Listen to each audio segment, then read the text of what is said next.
Chapter 1.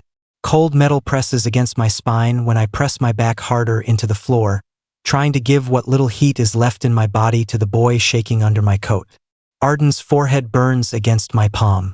His breath comes out thin and fast, like a bird trapped in a jar.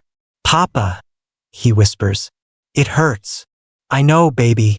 I know." The blankets are gone from the bed. Every one of them wrapped around him twice, tucked under his chin, tucked under his feet. My coat is the last layer, and it isn't enough. The window frost has crawled halfway across the glass tonight, spelling out exactly how bad this is going to get before morning. Footsteps thunder down the hall outside. Heavy. Fast. Not the shuffle of the night maid checking on the wing. My whole body locks up. Greer. He warned me 2 days ago that if the debt wasn't paid, he'd take more than the fire allowance. He'd take the boy's medicine next. I press my hand flat over the little brown bottle hidden in my sleeve, the one I bartered 3 months of kitchen scraps to get. The door slams open. I curl over Arden like a shield, waiting for Greer's voice, his cold satisfaction, the click of his cane against the floorboards. Instead, there's silence. A silence so heavy it has weight. I lift my head. A man fills the doorway, shoulders wide enough to block out the hall light behind him, and for one useless second I think I'm dreaming, because the shape of him is wrong for a steward and wrong for a guard and exactly right for someone I buried in my chest 7 years ago. Golden eyes. I'd know them anywhere. I've hated them in my sleep. The Alpha King steps into my room. Not a guard sent on his behalf. Him. My sense suppressant has worn thin from 3 sleepless nights, and I feel the exact moment his nostrils flare, the exact moment recognition slams into his face like a physical blow. "Ellis," he says, and his voice cracks around my name like it hasn't been used in years. I don't answer. I can't. My arms tighten around Arden instead, because whatever happens next, whatever this means, my son comes first. Soren crosses the room in 3 strides and crouches down, and I watch every hard line of the king soften into something I don't recognize, something raw. He reaches for Arden before I can stop him, and the moment his hands slide under my son's small body, Arden turns toward him instead of away, nose pressed into his neck like he's found something he's been looking for his whole short life. "You smell like the Alpha from Papa's stories," Arden mumbles, half-conscious, and my heart stops beating for a full 3 seconds. Soren goes still. Every muscle in him locks. His eyes come up and find mine, and there's a question in them I'm not ready to answer. A question that could unravel every wall I built to survive the last 7 years. "Whose stories?" he asks quietly. I open my mouth. Nothing comes out. Arden shivers again, and whatever else might have been said dies in the urgency of his fever. Soren stands with my son cradled against his chest like he weighs nothing, like carrying him is instinct rather than choice, and orders someone I can't see to fetch the royal healer immediately. "No," I say, finally finding my voice, pushing myself up off the freezing floor on legs that don't want to hold me. "You don't get to touch him. You don't get to walk in here after 7 years and decide you get to hold him. Ellis, you left me." The words come out sharper than I mean them to, sharper than I've let myself say them in years. "You left me, and now you want to play savior because a servant's brat happens to share your eyes?" Something crosses his face. Confusion. Not guilt. Confusion. "I never left you," he says. "I don't know what you think happened, but I never." "Don't." My voice shakes and I hate it. "Don't stand in my room holding my son and lie to my face." His jaw tightens, and for a moment I see the king instead of the boy from the orchard, the one who could have anyone in the kingdom silenced with a single word. Then he says the thing that breaks every careful wall I spent 7 years building brick by brick. "You finally came back," I whisper before I can stop myself. "You're only 7 years too late." Soren's arms tighten around Arden, and his eyes never leave mine. "7 years too late for what?" he asks, and something in his voice tells me he has no idea what I'm talking about. No idea at all, and that terrifies me more than anything Greer has ever done to me. Chapter 2. The healer's hands are still on Arden's chest when Soren turns on me with a question that makes my stomach drop through the floor. "How long has he been sick?" 3 days. My arms are crossed so tight against my ribs I can feel my own heartbeat in my fingers. He'll be fine once the fever breaks. He's had worse. Worse. Soren repeats the word like it tastes bad in his mouth. His eyes sweep the room, the bare bed frame, the frost climbing the window, and something shifts behind his expression. Something I don't have a name for yet. 2 guards arrive at the doorway. Soren doesn't look at them when he speaks. Move them to the east wing, the rooms above the garden. Now. No. I step between him and the door before I can think better of it. I'm not going anywhere with you, Ellis. Every kindness you've ever shown me came with a price I couldn't afford. My voice cracks and I hate that too. I'm not signing anything. I'm not owing anyone anything. Something flickers in his jaw, a muscle working like he's biting back a dozen different responses. When he finally speaks, his voice comes out low, careful, like he's talking to something wounded that might bolt. No price. No signature. My son is not sleeping on a frozen floor another night. The word lands in the room like a dropped glass. My son. He said it like it costs him nothing, like it's simple, and it's the least simple thing either of us has ever said to each other. I don't correct him. I don't have the strength to. They carry Arden to rooms warmer than anything I've slept in since I arrived at this palace. A fire already crackling. Real blankets, thick as a winter coat. I sit at the edge of the bed while the healer checks Arden's pulse, and I refuse every offer of clean clothes, every offer of food, every attempt Soren makes to have someone draw me a bath. I don't need your charity. It isn't charity. He's standing by the window, arms crossed, watching me the way you watch something you're afraid will disappear if you blink. It's basic decency, and you deserved it 7 years ago too. I flinch before I can stop myself. He notices. Of course he notices. He's always noticed everything about me. That was the problem. That was always the problem. What happened to your wrists? He asks quietly. I pull my sleeves down without meaning to, an old habit worn smooth from years of practice. Work. Ellis. Leave it. He doesn't leave it, but he doesn't push either. And for a long moment the only sound in the room is Arden's slow, steadier breathing and the fire settling in the hearth. Then the door opens without a knock, and Greer walks in like he owns the space.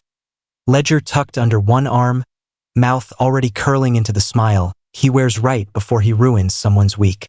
Your Majesty, I apologize for the intrusion, but this servant owes the palace a considerable debt for supplies taken without authorization.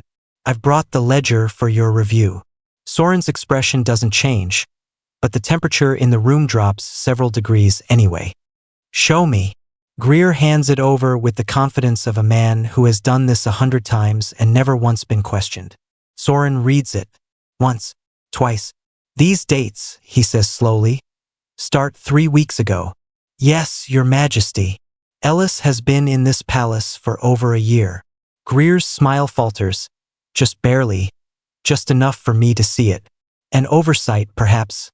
Greer says, but his voice has lost its certainty. Soren closes the ledger. I want every record involving this servant pulled and brought to me by morning. Every transfer, every disciplinary note, every signature. Of course, Your Majesty. The moment Greer leaves, I feel Arden stir beside me, small fingers curling around mine even in sleep. Soren watches the gesture like it physically hurts him. Ellis, he says, quiet enough that I almost miss it. Is he mine? The question I've been dreading since he walked into that freezing room lands square in my chest. You gave up the right to ask that question. I say, my voice barely holding together, before he took his first breath. Soren doesn't argue. He doesn't demand. He just stands there, absorbing the words like blows he refuses to flinch from, and something about his stillness scares me more than anger ever could. I never knew, he says finally. I swear to you, Ellis, I never knew you were pregnant. I want to laugh. I want to scream. Instead, I just stare at him because for the first time in 7 years, I'm not entirely sure he's lying. Chapter 3. Arden's laugh rings out from the corner of the room, sharp and bright, and I nearly drop the cup in my hand. You're doing it wrong, Arden says. watching Soren attempt to plate scrambled eggs like the man has never held a spatula in his life. Wolves don't eat burnt eggs. Is that so? Soren's mouth twitches like he's fighting a smile. And how would you know what wolves eat? Papa tells me stories. I busy myself folding a blanket that doesn't need folding, because watching them together does something dangerous to my chest. Something that feels too much like hope. What kind of stories? Soren asks, careful, like he's handling something breakable. About a golden-eyed alpha who promised to come back before sunrise. Arden says it so simply, so easily, the way children say things that shatter adults without meaning to. He never came though. Papa waits for him every year. On the road, the spatula stills in Soren's hand. I set the blanket down harder than I intend to. Arden, that's enough. But Soren is already looking at me, and there's something in his face I haven't seen since the orchard. Since before either of us understood what a crown could take from two people who loved each other. Later, after Arden falls asleep clutching a small wooden wolf carved rough and lopsided but unmistakably familiar, Soren picks it up from the nightstand and turns it over in his hands like he's found a ghost. I carved the first one for you, he says quietly. The summer before everything fell apart. I remade it for him. From memory. My throat tightens. It was the only thing I had left of you that no one could take away. He sets it down like it might break, and something crosses his face. Guilt maybe, or grief, or both tangled together too tightly to separate. Greer appears at the door an hour later with a stack of papers and a face gone pale under the candlelight. You wanted the records, Your Majesty. Soren flips through them without a word, and I watch his hands go still on one particular page. This is a gate log. His voice has gone dangerously quiet. From 7 years ago. I was simply following the archive request, Your Majesty. Why does a gate log from 7 years ago concern a debt dispute from 3 weeks ago? Greer says nothing. Soren turns the page toward me, and my whole body goes cold. A name. My name. A date I remember exactly, because it's the date I stood outside these very walls, pregnant and desperate, begging anyone who would listen to let me see him. Subject removed for making threats. The entry reads, I never made a threat in my life. Soren's jaw is a hard line. Who wrote this? Greer's silence answers for him. Leave us, Soren says, and his voice carries a weight I haven't heard from him since he became king. Something final and dangerous underneath the calm. When Greer is gone, Soren sits across from me, the gate log between us like a wound neither of us can close. You came here, he says. 7 years ago. You actually came here. I told you I did. My hands are shaking and I press them flat against my knees to stop it. I told you and you looked at me like I was inventing it. I believed you left me for someone else. His voice cracks on the words. I received a letter, Ellis. In your handwriting. I received one too. The admission tears out of me before I can stop it. In yours. We stare at each other across the small space. Two people who spent 7 years hating each other for a lie neither of us wrote, and the silence between us grows so loud it feels like it might crush the room. Show me yours, Soren says. I'll show you mine. I don't move for a long moment. Then I reach beneath the loose floorboard I'd forgotten, I still remembered. The same hiding place I used to keep my letters safe from Greer's searches, and my fingers close around nothing. Empty. The letter is gone. My eyes snap up to Soren's, and the look on his face tells me he already suspects exactly who took it. Chapter 4. The archive room smells like old paper and dust, and Soren stands over the desk with 2 documents laid side by side, his knuckles white against the wood. Read them again, he says. Slowly. I've read mine 100 times over 7 years. I don't need to read it slowly. I know every cruel word by heart. You chose the throne. You denied our child before he ever took a breath. Do not come looking for me again. His handwriting. His words, or so I believed for 7 long years. Soren's letter reads just as coldly, in a hand I would have sworn was mine if I hadn't lived every day since knowing I never wrote it. I took the Queen Mother's money. I'm gone with someone who can actually give me a life. Don't waste your pity looking for me. I never wrote this. I say, and my voice shakes with something between rage and relief. I would never write this. Neither did I. Soren's jaw is tight enough to crack. Look at the ink. I lean closer. The dates scrawled at the bottom don't match the water stains bleeding through the page. Stains that would have needed years to form, not days. These were written before we ever planned to leave. I say slowly, understanding crawling up my spine like ice water. Someone knew our plan before we knew it ourselves. Soren turns the page toward the candlelight, and there, faint beneath the wax seal, a watermark presses through the paper. A crest I recognize from formal correspondence I once delivered as a kitchen servant years ago. The Bell family crest. Maris, Soren says, and something in his voice goes cold in a way I've never heard directed at someone he once intended to marry. Someone hated us enough to write both sides of our heartbreak. I whisper, and the weight of that settles over the room like a held breath. Soren doesn't answer right away. When he finally does, his voice comes out rough, stripped of the composure he's worn like armor since the day he became king. Greer served as a junior gate officer 7 years ago. I checked the records myself this morning. He looks at me, and there's something almost pleading in his expression. Ellis, I never searched for you. After the letter came, I told myself you'd made your choice. I never once rode to that gate to check if it was true.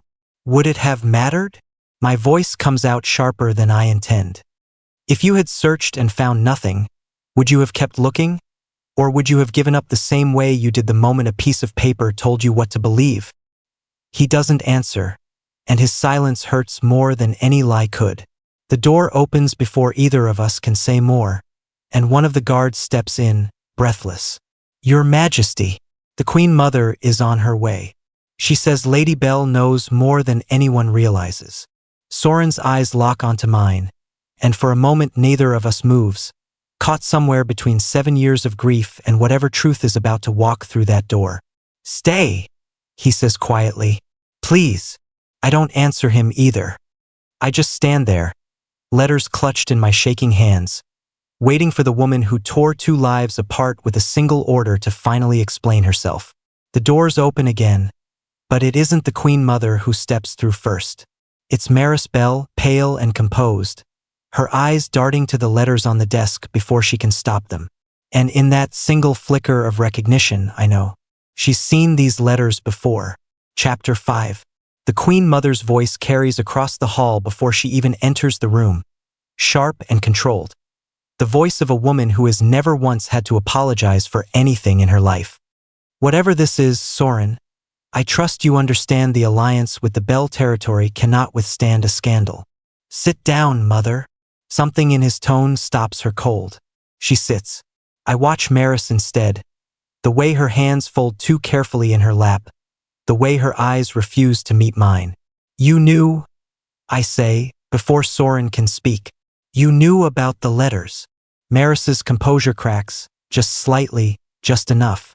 I found out after the fact, she says quietly. There was nothing I could have done that wouldn't have destroyed my family's territory. There was everything you could have done. My voice shakes with 7 years of buried grief finally breaking loose. You could have told him the truth the moment you learned it. You chose silence because silence was convenient for you. She doesn't argue. She can't. The Queen Mother's chin lifts, unbothered, unashamed. Yes, I arranged the separation. Ellis was packless. Poor.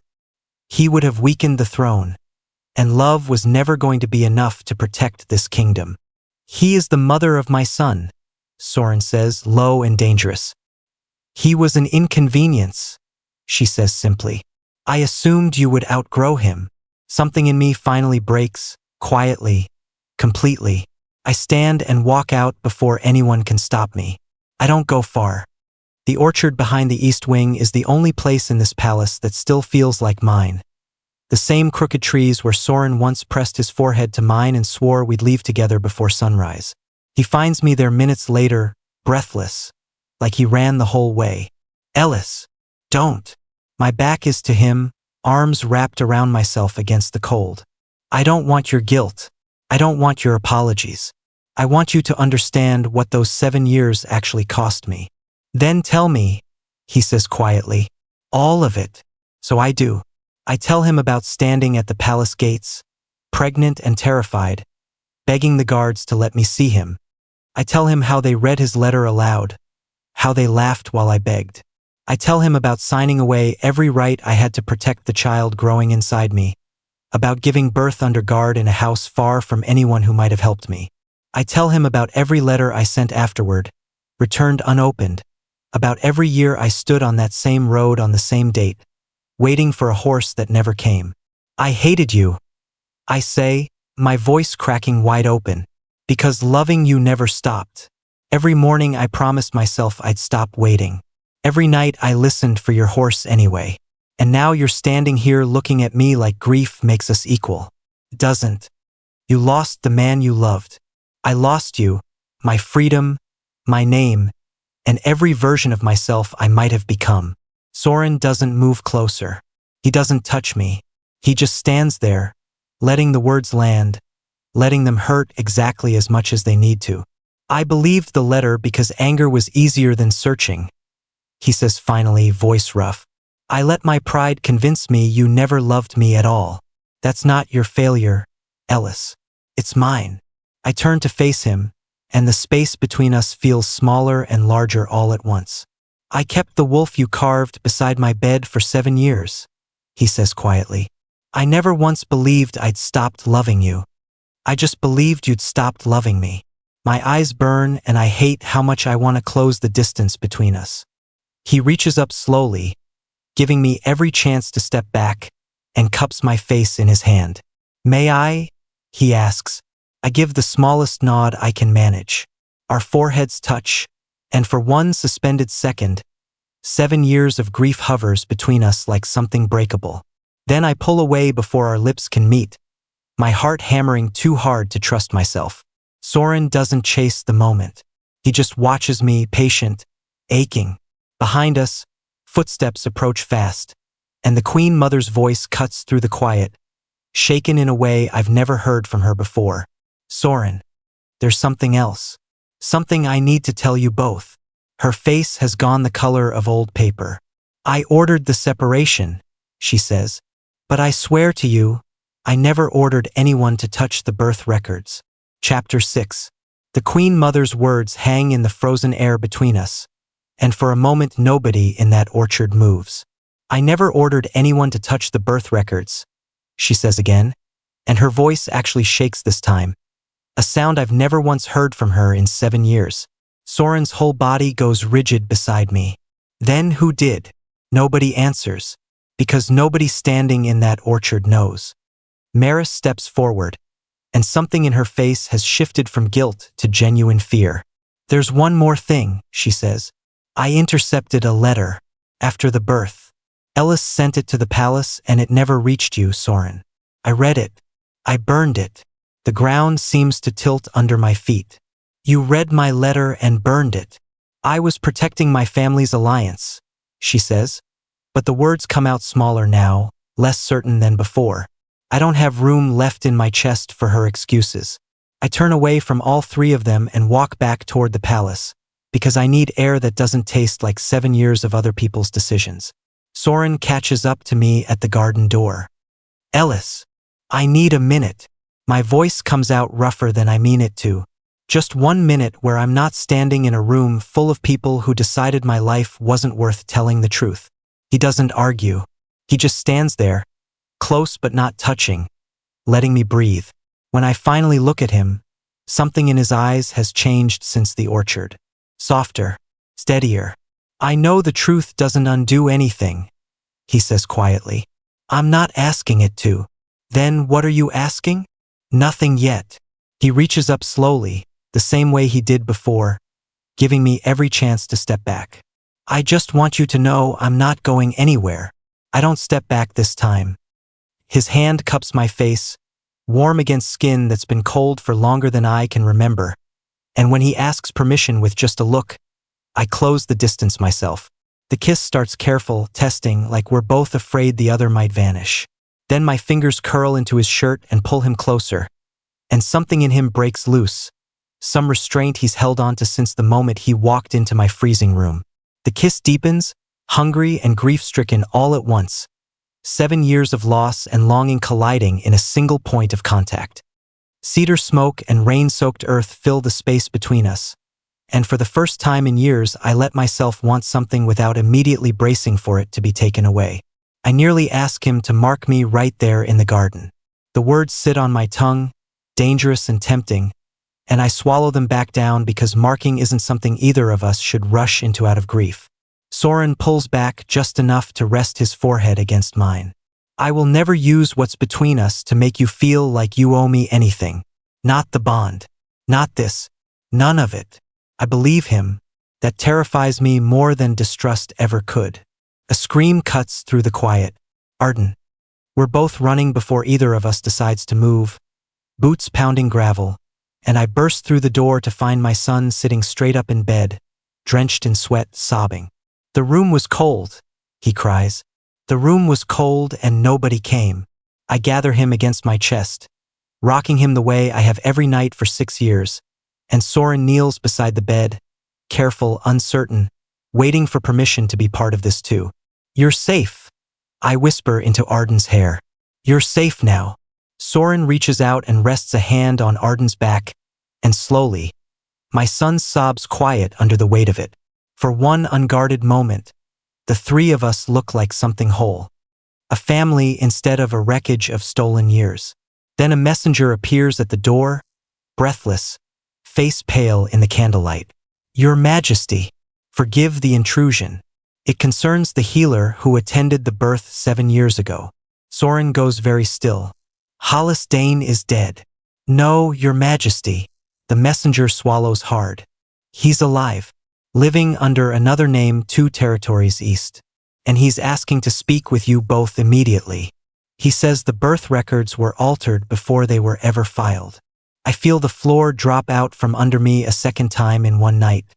Because if the records were altered, that means everything I've believed about my son's birth for 6 years might not be the whole truth at all. If you feel your heart racing right now, that means this story is doing exactly what it's meant to do.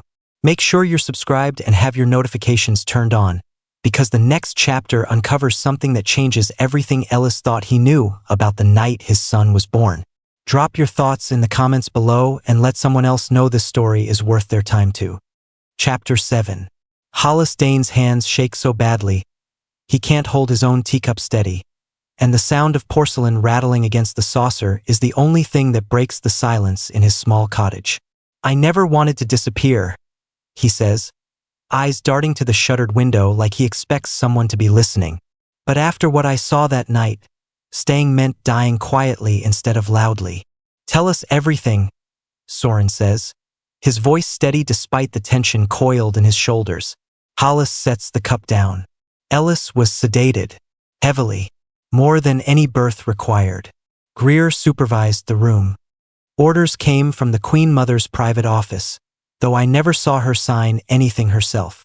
My stomach turns at the memory of that night, fragments I've never let myself examine too closely.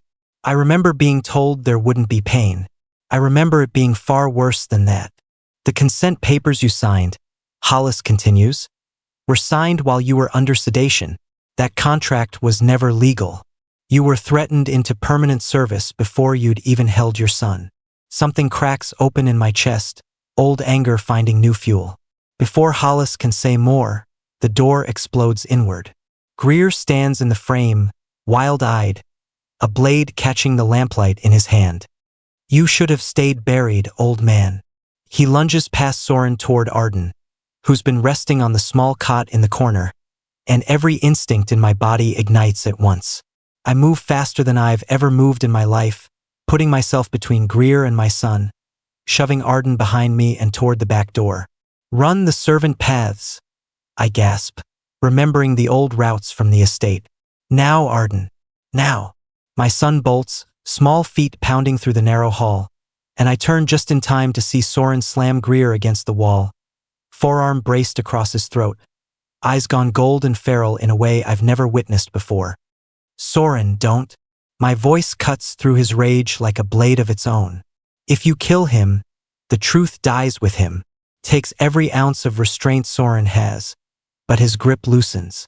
Greer gasps for air, crumpling to the floor, and guards flood the cottage moments later to drag him away in chains. Hollis, trembling, finally speaks the words he's clearly been holding back all night. There's something else. Something in the birth record that never made it into the official file. I kept a copy hidden. I was too afraid to bring it forward until now. He hands Soren a folded page, water-stained and brittle with age. Soren's eyes scan it once, then again, and the color drains completely from his face. 2 heartbeats, he whispers. The words don't make sense to me at first.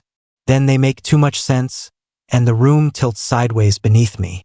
2, I repeat, barely able to force the word out. There were 2. Hollis nods slowly. I heard the second cry myself. Weaker, further away. I was never allowed to see where they took him. My knees nearly give out, and Soren catches me before I hit the floor, holding me upright while my entire understanding of the last 6 years shatters into pieces. There's more. Greer spits from where the guards hold him outside the door, apparently unwilling to go down without dragging every secret with him. The Queen Mother never saw the full report. Someone above her kept watching Ellis long after the alliance with Belle was secured. Someone who wanted that second child for reasons that had nothing to do with politics. Who? Soren demands, stepping toward him with a fury that makes even the guards flinch. Greer's mouth twists into something almost like satisfaction. Ask Lady Belle what her father does with unclaimed Omega infants born outside registered bonds. The room goes utterly silent. Maris arrives moments later, breathless from riding hard to catch up with us. And when she hears Greer's accusation, her face goes the color of ash. My father runs a private estate, she whispers. For children nobody wants recognized. I never knew. I swear to you both, I never knew. Soren's hand finds mine, gripping tight enough to ground us both against the ground shifting beneath our feet. We have a son we've never met, he says, voice breaking. Somewhere out there, we have a second child who doesn't even know we exist. I stare at the water-stained page in his hand, at the proof of a truth that changes everything I thought I understood about grief, about loss, about the shape of what was stolen from us. Somewhere beyond these walls, our other son is waiting, and for the first time in 7 years, Ellis Thorne is no longer willing to wait quietly for anyone to hand him answers. This is exactly the kind of twist that keeps a story unforgettable. And if it hit you as hard as it hit me, subscribe and turn on your notifications so you never miss what happens next. Tell me in the comments what you think happened to that second child, because this story is about to answer every question you've been holding on to. Chapter 8. Maris's father's estate sits behind iron gates thick enough to swallow sound, and the moment our carriage stops before them, I feel every year of stolen time pressing down on my chest at once. You don't have to do this, Soren says beside me, his hand finding mine in the dark of the carriage. I've waited 6 years without knowing he existed. I answer. I'm not waiting one more hour. The estate manager, a thin man named Corwin Hale, meets us at the entrance with a face already resigned to trouble. Maris rode ahead of us to warn him, and whatever she said clearly stripped away any illusion that he could stall us. Records, Soren says, no patience left in his voice. Every child taken in from Aldercrest in the last 6 years. Now, Corwin doesn't argue. He leads us through a hall lined with locked doors, and my heart pounds harder with every step, because somewhere behind one of them might be a piece of my own son I never knew was missing. The ledger Corwin finally produces lists dozens of names, dozens of children discarded for reasons ranging from politics to shame to simple inconvenience. My finger trails down the page until it stops on an entry from 6 years ago, matching the exact date Arden was born.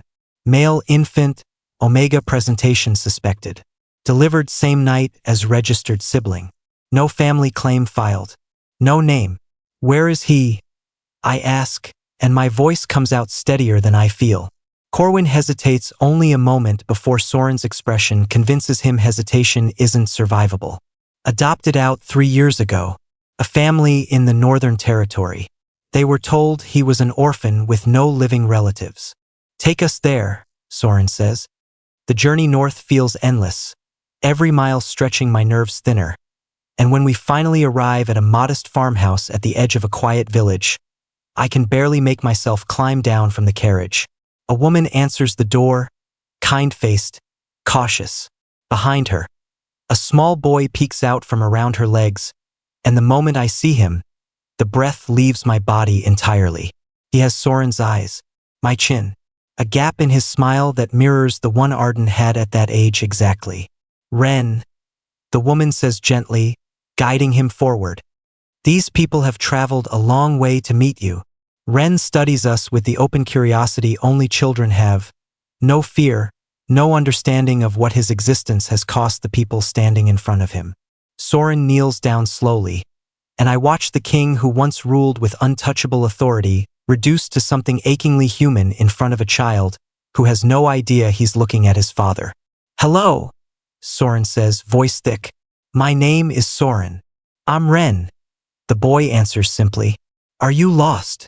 No, I say, kneeling beside Soren, tears finally breaking free after 6 years of holding them back. We've been looking for you for a very long time. The adoptive mother, a woman named Delia, watches with growing understanding, her hand tightening protectively on Ren's shoulder before she seems to catch herself and relaxes it. He's happy here, she says carefully. He's loved here. I don't doubt that, I answer, and I mean it completely. We're not here to take him from the only home he's known. We're here because he deserves to know where he came from, and because his brother has been waiting his whole life without knowing he existed. Delia's eyes well up, and after a long, careful conversation on her porch, an agreement forms slowly, painfully, but honestly. Ren will stay with the family who raised him, the only stability he's ever known, but he'll know us now. He'll know Arden. Regular visits, open letters, a door left permanently unlocked between two families who never should have been separated by someone else's greed in the first place. It isn't the reunion I imagined riding north. It's better because it's honest, and because nobody's needs get erased to satisfy anyone else's grief. Back at the carriage, Soren pulls me close, resting his forehead against mine the way he did in the orchard. We found him, he whispers. After everything, we actually found him. We're not finished, I answer. Greer still has to answer for what he did. Maris's father still has to answer for running that estate. And you still have a kingdom waiting for its king. Soren's eyes hold mine steady. The kingdom will wait a little longer. My family comes first now. For the first time in 7 years, that word doesn't feel like a wound. It feels like a promise finally being kept. We're getting so close to the finale of this story, and I don't want you to miss a single second of it.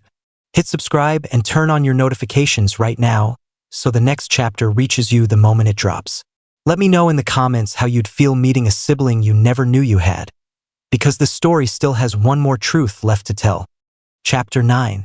Arden's scream of delight echoes through the garden the moment he spots Ren stepping down from the carriage, and I watch 6 years of loneliness disappear from my son's face in a single instant. You have my nose, Arden announces, marching straight up to his brother with the blunt confidence only a child can manage. Papa said so. Ren studies him with the same open curiosity he showed me weeks ago. You have my eyes. They fall into an easy friendship within minutes. The kind that doesn't require history or explanation, just two boys who somehow already recognize something familiar in each other. I watch from the porch with Soren beside me, his hand finding mine the way it has every day since the northern farmhouse. Look at them, he says quietly, wonder still fresh in his voice even after weeks of visits. Like they've known each other their whole lives. They have, I answer, just not in the way that matters most. Greer's trial concluded 3 days ago. Soren didn't ask for execution, though the council pushed hard for it. Instead, Greer sits in a work camp on the northern border, laboring under guard for the rest of his natural life, stripped of every title and comfort he once used to torment people weaker than himself. Maris's father lost his estate entirely, its remaining children placed with families vetted personally by Soren's new council on Omega welfare, a council born directly from the testimony I gave at the emergency hearing. The Queen Mother lives now in a modest residence at the edge of the capital, her authority stripped, her influence gone. She writes occasionally. I haven't answered any of her letters yet. Some wounds need more than words to heal. Maris gave up her claim to the throne entirely, choosing instead to rebuild her family's reputation through honest work rather than political maneuvering. I don't forgive her easily, but I've stopped needing her punishment to feel whole. Soren postponed his coronation indefinitely. He lives now in the small house down the road from mine, close enough to help, far enough that I could close the door whenever I needed to. He learned to cook eventually, though his eggs remain a running joke between all three of us. He fixed the broken chair in my kitchen with his own hands, badly at first, then well enough that it holds steady under Arden's constant climbing. Tonight, after both boys finally fall asleep in the room we built for them, I find myself standing on Soren's porch, the same nervous energy from the orchard rising in my chest again. He opens the door before I even knock, like he sensed me coming. Ellis. I don't wait for him to say more. I close the distance between us the way I did that first night in the garden. Except this time there's no grief chasing the kiss, no desperation trying to outrun 7 years of loss. This time it's simply want, simply choice. Soren's hands settle carefully at my waist, checking, always checking, giving me every opportunity to stop this if I need to. I don't stop it. I pull him closer instead, and the kiss deepens slow and warm, nothing rushed, nothing owed. I want this, I whisper against his mouth. All of it. I'm choosing this. I hear you, he murmurs back, voice rough with restraint. And I'm not taking anything you haven't offered. We move inside, and what follows is unhurried, tender, built entirely on trust rather than instinct or urgency. Soren's touch stays deliberate throughout, checking in with quiet words between each step, and I find myself crying not from pain but from the sheer relief of being wanted gently after years of being taken carelessly. He presses his mouth to my neck, close to the gland that would carry a permanent bond if either of us chose it, but he doesn't mark me. Not until you ask me without any fear attached to the decision, he says against my skin. I want you to choose it on a day that has nothing to do with grief. I fall asleep in his arms that night without once listening for the sound of a door closing, without once bracing for him to disappear before morning. When I wake, sunlight is pouring through the window, and Arden's voice drifts in from the kitchen, laughing at something his father is doing wrong with the stove again. I lie there for a moment just listening, letting myself believe completely that this is real, that this is staying. We are so close to the final truth this story has been building toward from the very beginning, and I promise you it will hit harder than anything that's come before it. Subscribe now and turn on your notifications so you don't miss the ending. Tell me in the comments what healing looks like to you, because the final chapter is about to show you exactly what these two men choose to build together. Chapter 10. A royal archivist stands at my kitchen door holding a sealed box under one arm, and the moment I see the faded label reading estate records, private birth files, my hands go cold before I've even opened it. This was found in a storage vault tied to the estate where you gave birth, the archivist says. Lady Belle's father kept duplicate files separate from the ones he destroyed. We only just located this one. Soren takes the box from him carefully, and together we sit at the kitchen table while both boys play outside in the yard, their laughter drifting through the open window. Inside, we find Hollis's original notes, medication logs, and a birth registration form far more detailed than the falsified one filed publicly. Soren reads through it slowly, and I watch his face shift from concentration to something closer to shock. There's a note here, he says quietly, from the healer who assisted Hollis that night. It mentions your labor took longer than expected because you resisted the sedation twice. It says you kept asking about a second heartbeat before you lost consciousness. The memory surfaces slowly, fragments I buried so deep I convinced myself they were dreams. Being told to breathe, hearing Arden's first cry. Then, moments later, hearing another cry, weaker, further away, before a hand pressed something over my face and the room went dark. I remember, I whisper. I asked if there were two. Someone told me the sound came from another room. I woke up hours later with only Arden beside me, and no one would answer my questions.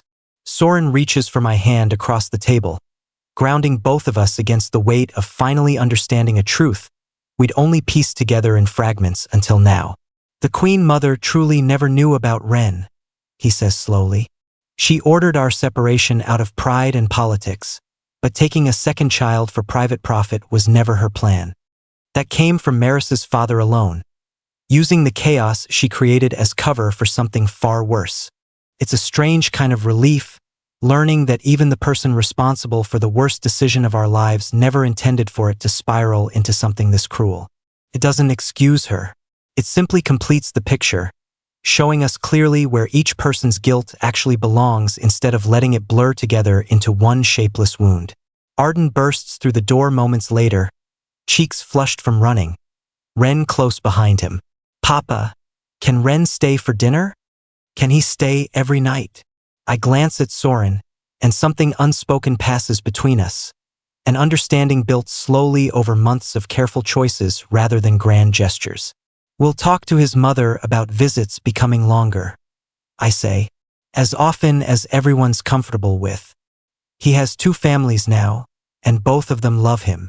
Arden accepts this with the easy satisfaction only children manage, already dragging his brother back outside to finish whatever game they'd abandoned. That evening, after both boys fall asleep under the same roof for the first time in weeks, Soren and I sit together on the porch, the sealed box now empty of its secrets, its truths finally spoken instead of buried. I'm not the same man who let a piece of paper convince him you'd stopped loving him, Soren says quietly. I don't ever want to be that man again. I'm not the same person who signed away everything just to survive, I answer. I don't have to be that person anymore either. He takes my hand, and this time when he asks permission, I already know exactly what I'm choosing. Mark me, I say, not because of grief, not because of fear, because I want to build something with you that nobody can ever rewrite again. Soren's eyes well up in a way I never imagined a king allowing himself, and the bond between us finally settles into place, quiet and permanent, chosen freely by 2 people who spent 7 years learning the difference between being taken and being chosen. Love broken by pride can still be rebuilt, but only through truth spoken honestly and choices made without pressure or fear. Deception explains a mistake. It never excuses the responsibility to search harder, ask more questions, and repair what was broken instead of simply mourning it. This story reminded me that real second chances aren't given through grand apologies. They're built quietly, one honest day at a time. If this story moved you the way it moved me, make sure you're subscribed with your notifications turned on, because there are so many more stories like this one waiting for you. Share your thoughts in the comments below and let someone else know this story is worth their time, because stories like this deserve to reach every person who needs to hear them.